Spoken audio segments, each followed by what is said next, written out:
now I want to give you my more personal take on this. I really think it boils down to two factors, and I call them integrity and emotions. There's probably many words for it, but what do I mean by integrity? Integrity could be defined by doing what you say you're going to do or what you intend to do. And there's something internal in the mind that loves consistency. And your ability to be consistent really feeds your self image and your self esteem.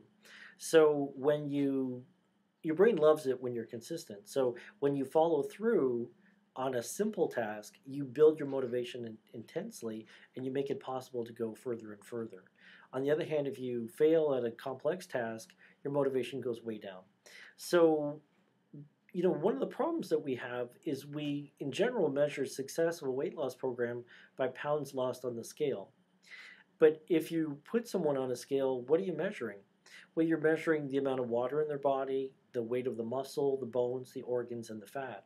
But in general, we're trying to reduce body fat.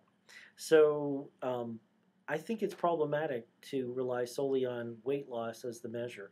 And besides, that's the end of the process. It's not the initial behaviors that will lead to the end.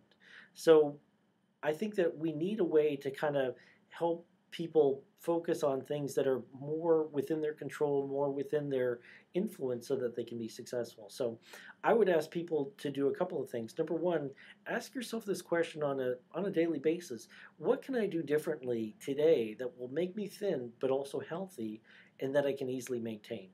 So don't think about starvation. Don't think about making it super difficult, but think about something you can do that will have a positive impact and try and parlay that out over time. And then also think about what are the habits that challenge you the most? What are the most difficult for you to maintain? Maybe it's food preparation. Maybe you're too busy to select and get on your table or on your plate the healthy foods. You may need to enlist a meal service where you pay them and they ship the food to you. Or maybe you get a little flip card and you make a list of choices both in a restaurant and that are microwave dinners that you can have available to you, and you can just choose from what's on the flip card and limit your choices that way. A lot of people struggle with when they eat, and really a lot of people should set up a schedule. You can put that into your calendar, your Google Calendar. You can use an Excel spreadsheet. You can put it on your personal day planner. But a lot of people need to eat on a schedule, and you're a lot healthier if you eat 3 meals and 2 to 3 snacks. So just creating that habit can make a huge difference. Regardless of what you eat, just the timing of it is key. It's 20% harder to lose weight if you go more than 12 hours between meals. Another example is how long you take to eat. Some of us eat while we're doing work or if we're under stress and can eat a whole meal in 5 minutes. Well, obviously that's not healthy. You won't get a chance to feel full that way. I recommend you set a timer and that you set a little break in the middle of your meal of 5 to 10 minutes when you're not eating at all. Try and stretch that meal out to 30 minutes. And, basically, what some people do that's very successful, especially if they've had a lot of ups and downs and failures in losing weight, is, set one goal, one habit you're going to work on per month and do that for 6 months to a year. Don't even think about weight, don't even measure your weight. But try and do one thing better consistently per month for a year and build kind of a repertoire of healthy habits. Could be drinking more water, could be how much time you take to eat, could be food selection, but work on it like you're building habits. If you were going to be, participating in a sport you have to train for. In this case, the sport is your life and keeping your body healthy.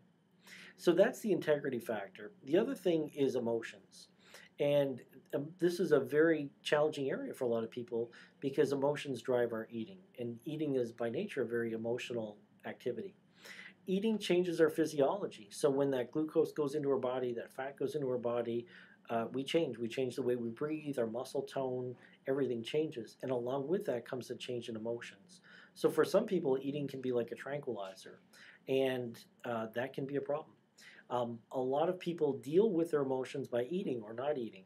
And, that's the emotions, especially when they run high, they affect our food choices, the pace at which we eat, and when we feel full and when we stop.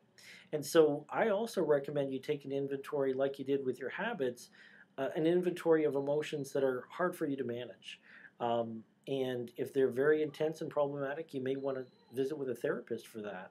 Um, but it could be eating. It could be managing emotions related to anger, frustration, boredom.